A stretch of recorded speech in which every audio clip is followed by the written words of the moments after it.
안녕하십니까. 공병호TV의 공병호입니다. 새해 아침 방송입니다. 여러분 새해 복 많이 받으시기 바랍니다. 어려움 속에서도 꿋꿋이 이겨내며 소중하게 틔워낸 변화의 싹을 새해에는 확실한 성과로 꽃을 피우고 열매를 맺도록 하겠습니다. 12월 31일 날 문재인 대통령이 SNS 계정에 올린 신년사의 한 대목입니다. 또한 그는 함께 잘 사는 나라, 도약하는 대한민국을 향해 더욱 힘차게 나아가겠습니다 라고 그렇게 글을 남겼습니다. 이제 이 나라에서 대통령의 말을 그대로 믿는 사람들은 친문 열혈 세력들을 제외하면 별로 없을 것입니다. 잘못된 현실 진단, 막연한 희망사고, 이념에 과도하게 사로잡힌 정책들, 이것이 2020년 정부의 위기해법 제시를 더욱 어렵게 할 것으로 봅니다. 그러나 사람이 하는 일이기 때문에 완전히 희망을 접을 필요는 없을 것으로 봅니다. 어디서 희망을 찾아야 되는가? 그 대안을 모색해 보도록 하겠습니다. 첫 번째 질문은 J-공포입니다. 1월 1일자 중앙일보는 J의 공포 3, 2, 1 카운트다운 시작됐다는 그런 심층 기사를 보도했습니다. 이른바 일본화, 재팬디피케이션이라는 그런 공포는 한나라 경제가 저성장, 저금리, 저물가 상태로 장기간에 걸쳐서 경험함으로써 오랫동안 무기력한 상태에 빠져들고 다양한 정책 수단을 동원하더라도 침체 상태를 도저히 벗어나지 못하는 그런 상태를 우리가 흔히 일본화다 이렇게 부릅니다. 거기서 J라는 단어를 떼서 J의 공포다. 일본화 현상이 발생하게 되면 경기 부진과 이에 따른 소득 감소로 말미암아서 상품이든 서비스든 수요가 지속적으로 줄어드는 수요 부진의 만성화 현상이 등장하게 됩니다. 결과적으로 생산이 감소하고 투자가 감소하고 고용이 감소하는 이런 현상들이 연쇄적으로 일어나게 됩니다. 이것이 그치지 않고 결과적으로 다른 자산 가격에도 주택이라든지 땅이라든지 공장 부지라든지 이런 자산 가격에도 영향을 미쳐서 자산 가격이 하락하면서 또 사람들이 자신의 소득이 줄어들고 있다고 느끼기 때문에 소비 축소까지 뒤를 따르게 됩니다. 소비 감소에 대응하기 위해서 생산자나 판매자들은 가격을 계속 낮추게 됩니다. 상품 가격을 연쇄적으로 낮추게 되고 이 과정에서 소비자들은 새로운 기대를 갖게 됩니다.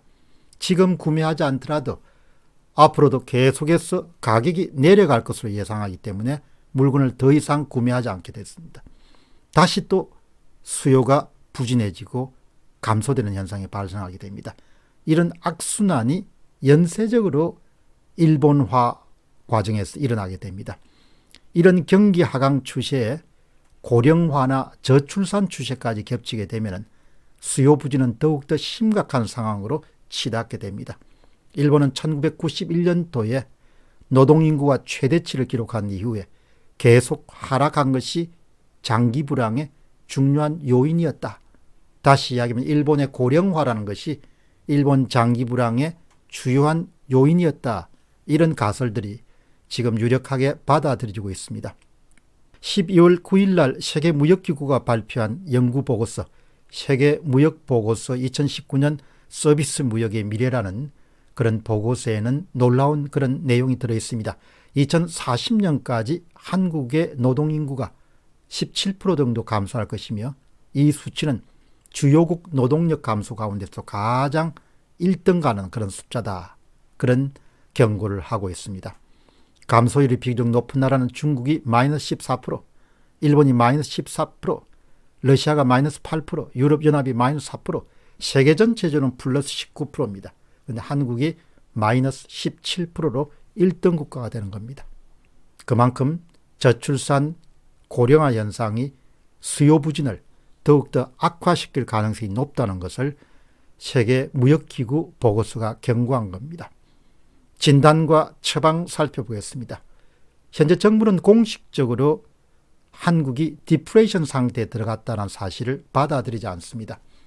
그러나 많은 민간의 경제 전문가들은, 대다수 경제 전문가들은 한국은 이미 일본형 디프레이션에 진입했다. 수요 부진형 디프레이션에 물건을 구입하지 않는 겁니다. 수요 부진형 디프레이션에 진입했다. 아마 여러분들도 과거와 좀 다른 그런 경제 환경이나 분위기를 직접 체감하고 있을 겁니다. 한국은 이미 디프레이션 상태에 들어가 있습니다. 저는 여러 번 방송에서 이 사실을 주장한 바가 있습니다. 한국 경제는 수요 부진에 따른 디프레이션 상태에 진입하였다. 이 가설을 받아들이는가에 따라서 문제 해법이 완전히 달라지게 됩니다. 정부처럼 디프레이션 상태에 빠지지 않았다 이렇게 생각하면 그 해법이 달라지는 것이고, 저와 다른 경제 전문가들처럼 한국 경제는 이미 수요 부진에 따른 디프레이션 상태에 빠져들어갔다. 이것을 받아들이게 되면 완전히 다른 종류의 처방이 내려지게 됩니다. 지금 한국이 직면하고 있는 가장 큰 문제는 수요 부진에 따른 디프레이션입니다. 수요가 없는 겁니다. 상품 수요가 계속 줄어들고 있고 서비스 수요가 계속 줄어들고 있습니다. 그것이 바로 내수 침체에 영향을 미치고 자영업에 큰 타격을 미치는 현상이 발생하는 겁니다. 소비 침체가 발생하게 되고 기업 투자가 감소하게 되고 고용이 감소가 되고 소득이 감소가 되고 소득이 감소되니까 다시 또 소비 침체가 발생하게 되고 이런 악순환이 계속적으로 지금 일어나고 있고 2020년도에서도 그런 현상이 강해질 가능성이 매우 높습니다. 따라서 현재 문재인 정부의 최대의 과업은 소비 침체의 주요 요인을 잘 파악해서 그것을 고치면은 경영 성과를 개선시킬 수 있는 겁니다. 경영 성과를 개선시킬 수 있다. 이 질문에 대한 해답을 제시하는 것이 2020년도 문정부의 최대 국정과제가 되어야 됩니다. 소비 침체를 유발한 주요 요인은 첫째, 소득 감소입니다. 성장률이 떨어진 거죠. 두 번째는 사람들이 넋이 나가버린 겁니다. 기운이 다 빠진 겁니다. 사람들의 기가 다 사라져버린 겁니다. 세 번째는 사람들의 기분이 억수로 나쁘고 화가 잔뜩 난 상태입니다. 이 세 가지 부분을 개선할 수 있어야, 그래야 말로 하는 성과 개선이 아니고 실제로 숫자로 드러나는 성과 개선이 이루어질 수 있는 것이죠. 문재인 정부의 얼토당토하지 않는 허황된 정책이나 제도나 주장이나 은행 등이 이 세 가지 요소를 만들어내는 데 중요한 기여를 했습니다. 간단한 예로 대다수 사람들이 반대하는 공수처 법안이나 선거법 개정안을 지난 연말에 밀어붙이는 과정을 보셨을 겁니다. 많은 사람들은 무기력함을 느꼈고 많은 사람들은 실망을 했고 많은 사람들은 기분이 억수로 나빴습니다.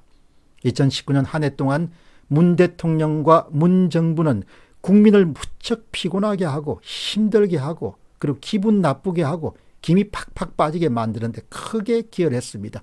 이 부분만 2020년에 개선된다고 하더라도 한국 경제가 호전될 가능성이 상당히 높습니다. 돈을 풀어서 경제 살릴 수 없습니다. 얼마를 뿌려야 그 큰 경제에 살리는 효과가 나오겠습니까? 사람들이 기운 빠지는 일을 줄여야 되는 거죠. 그것을 우리가 흔히 이야기할 때 괜한 일, 그냥 안 해도 되는 일을 뻘짓이라고 합니다. 다른 말로 삽질이라고 그렇게 합니다. 그걸 좀 심하게 하면 사악한 짓이라고 이렇게 부를 수 있죠.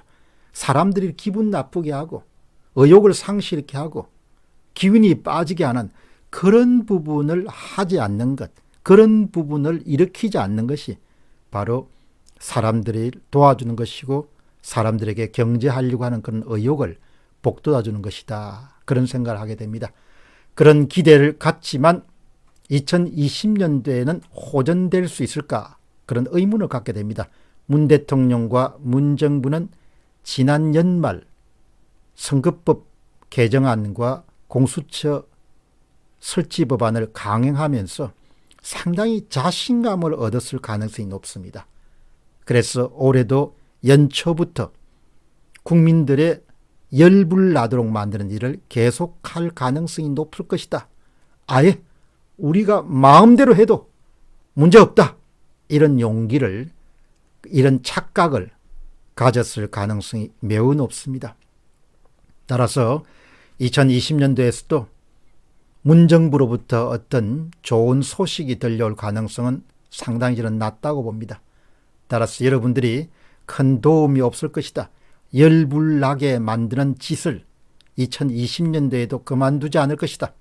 오히려 용기를 얻어서 2019년 연말에 무리한 그런 조치들을 취하면서 용기를 얻어가지고 더 심해질 가능성이 높다. 이런 가정을 하시고 2020년에 여러분 자신의 행보를 계속하시는 것이 도움이 될 겁니다. 따라서 그들이 뭐라고 하든지 간에 그럼에도 불구하고 내 길을 간다, 우리 길을 간다 이렇게 생각하고 씩씩하게 전진하시기 바랍니다. 다시 한번 정리하면 그럼에도 불구하고 나는 전진한다. 그럼에도 불구하고 우리는 전진한다.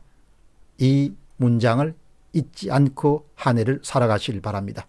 공병호 TV의 공병호였습니다. 감사합니다.